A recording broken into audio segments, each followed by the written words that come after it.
Hello traders, this is Blake Morrow and you're listening to the week ahead video for August 9th, 2020. I hope everybody's having a safe and nice summer weekend.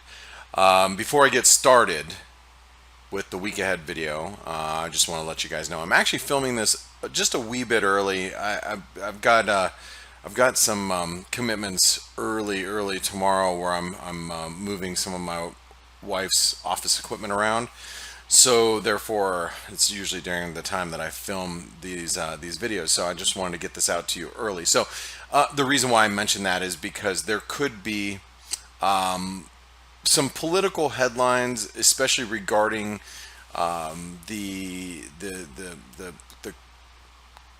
COVID-19 relief from the United States and the some of the unemployment benefits and negotiations. Some headlines might come out between the time that I filmed this right now and the time the market opens, which could obviously influence the market a little bit. So I just want to give you guys a heads up about that.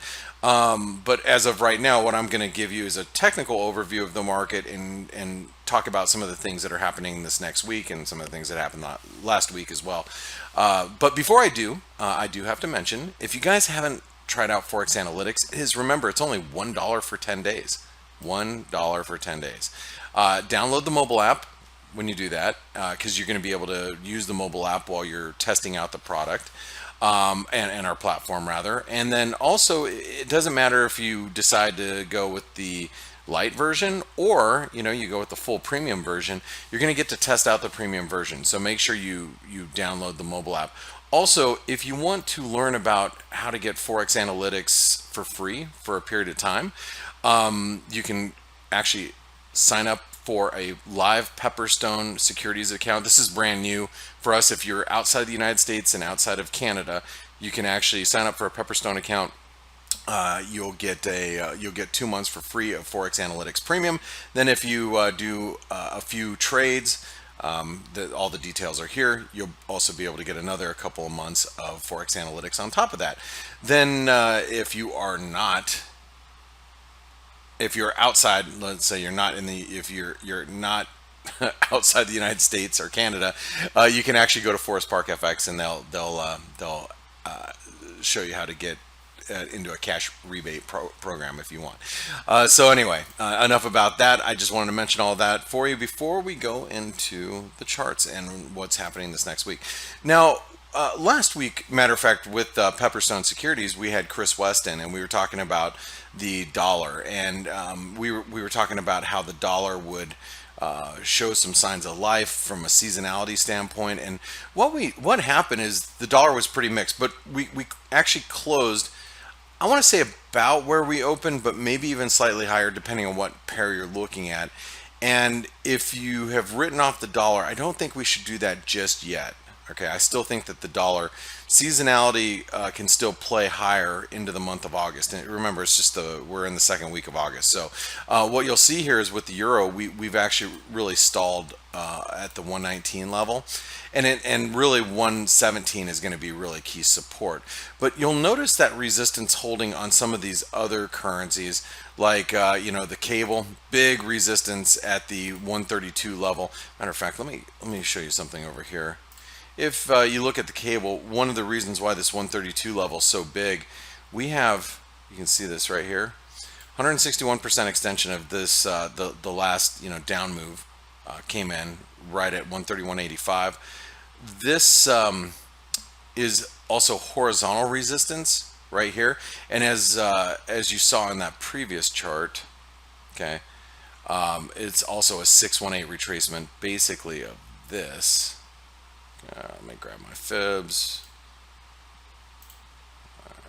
Oh, you can see it right there. Okay, that fib comes in around 132.40. So my 2 cents is while we're trading below this 132, 132.40, that the risk remains lower for the cable.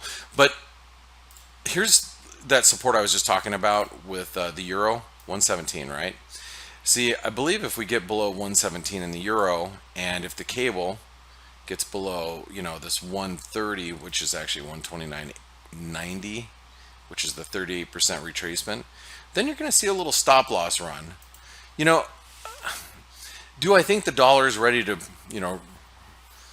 rip its socks off and take off higher and go to the moon? No. But do I think it could squeeze a little bit? Yeah, I do.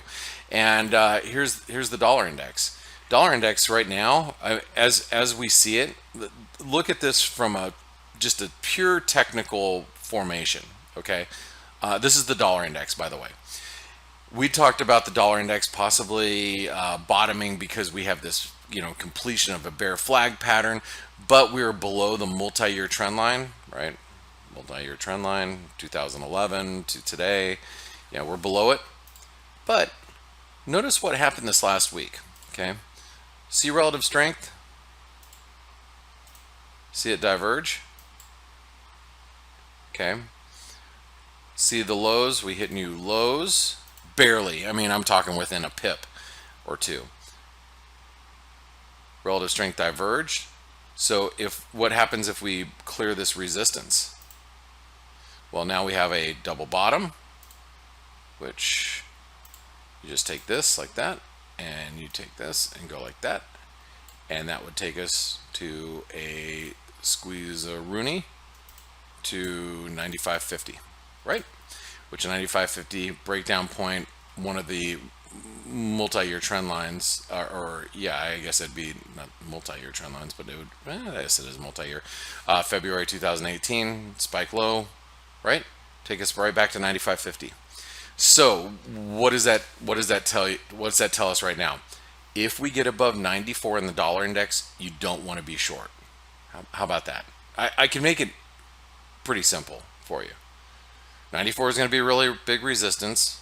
We get above that, you don't want to be short the dollar anymore. At least, probably for a week or two. And that's great because if, you think about the euro, and we've talked a lot about this over the last couple of weeks. Look, I'm bullish the euro. I'm not necessarily bullish it here, but as I've explained to you guys in week ahead videos in the past, and probably, you've heard it throughout the course of the week during the F.A.C.E webinars, is that the fact of the matter is there's been the European Union COVID response, the fiscal union that they've formed, really has put, in my opinion, a floor underneath the euro. What I've been wanting to happen in recent weeks is I've wanted to see the euro pull back towards the 115 level to be on the long side. And if the dollar index breaks through that 94 level on the the resistance that I just showed you, that means that the euro could slip below 117, maybe back to 115, and that gives us an opportunity to be on the long side at a place where, frankly, I would really like to be long. And if you look at all of this move, if you think about it, what that looks like, let's take the low here, let's take the high, and let's put in a fib. 38% retracement comes in at 114.29. So this area right here, from 115 to 114 and a quarter, that would be your buy zone. And frankly, probably the ultimate buy zone to be long the euro or short dollars. Okay. Now, will this all come to fruition? I'm looking next week into to what data could actually move the needle for the dollar. I mean, we have inflation data, which inflation is running low in the Fed's eyes, and CPI data I don't think is going to move the needle. We have retail sales at the end of the week next week. Do I think that's going to be the data that moves the needle? No.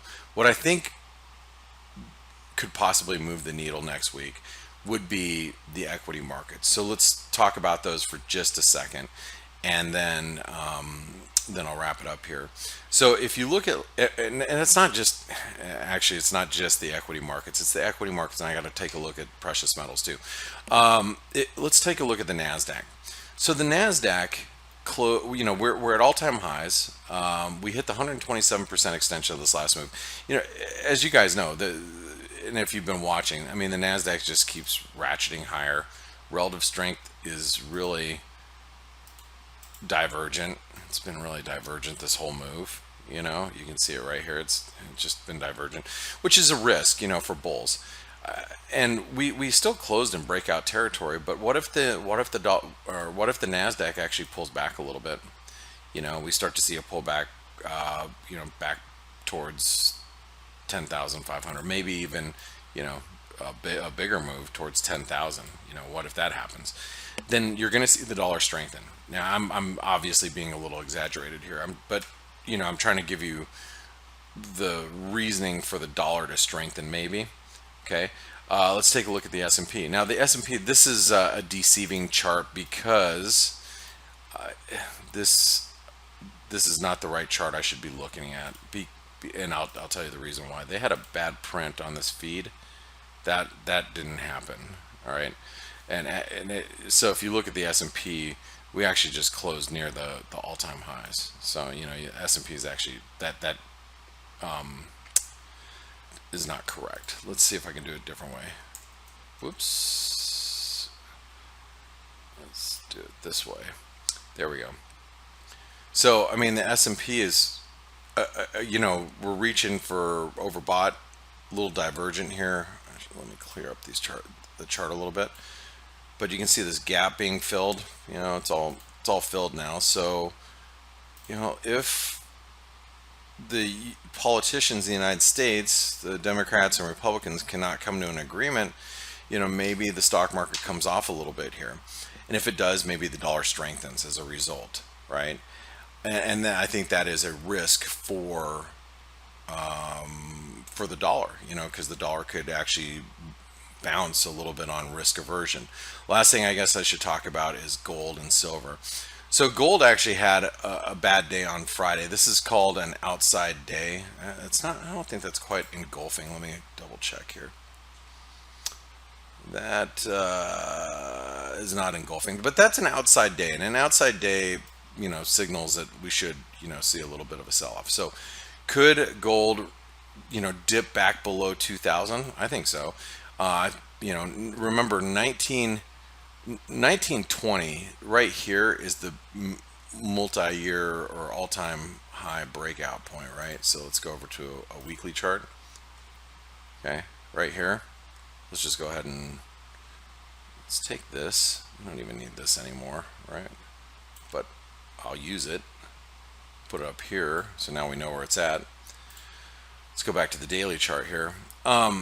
So, you know, seeing a pullback to retest the multi-year breakout point, that doesn't seem illogical at this point. So if gold starts to sell off, if silver, which is way overbought and I think could very easily, you know, come back down to 24, 25 bucks before heading higher again, you know, we almost hit, I think we hit 30, yep. So, you know, doing one of these, I think is quite possible. So if that happens, again, this is just more fuel to add to the dollar potential bounce. Okay, now a couple last things going into this next week. So we do have the RBNZ, and this is a little scary if you own the Kiwi, because the Kiwi completed the cup and handle pattern. We've talked about that the last couple weeks. We actually closed back below 66 cents. That's a little scary if you're long. What would be even scarier at this stage in the game with the Kiwi is if we break below that trend line, because that trend line right here that comes in now at 60, let's just say roughly 65 cents, that's a multi-year trend line break. So if we get back below 65 cents, that's going to be quite bearish. So we do have the RBNZ rate decision on Tuesday. Okay. Tuesday night, which is actually Wednesday morning in New Zealand. And then we have Australian employment, which it's flip-flop because the RBNZ or RBA, excuse me, was last week, and then then New Zealand had employment data last week. So, you know, a little bit of a flip-flop there. And like I said, we have U.S. retail sales, we have U.S. Inflation data also happening this next week. So those are the things that I'm going to be looking at going into the next week. And obviously, you know, we've got to watch carefully what happens with the U.S. situation regarding unemployment benefits because they have expired as of the end of July, and now you've got, you know, I don't know how many hundreds of millions of Americans that are on unemployment that are not collecting checks anymore, and that's obviously going to be an issue if the government cannot come to some sort of resolution. So we've got to watch that situation very carefully going in this next week. Anyway, if you guys are watching this on YouTube, please like, and then also share the video. I mean, with other traders. You know, if we tweet it out, retweet it if you like it. Please do it. It spreads the love, and it spreads the word. And please like the video, because the guys and gals that we work on this video throughout the course of the weekend, we really appreciate it. It makes us feel good that we're putting out this content for you. And then also subscribe to our channel so you don't miss any of the great videos from Dale Pinkert and all the great interviews that he does throughout the course of the week. And guys and gals, my name is Blake Morrow with ForexAnalytix. I hope you have a wonderful remainder of your weekend. I'll see you tomorrow morning on the F.A.C.E webinar. Have a great day.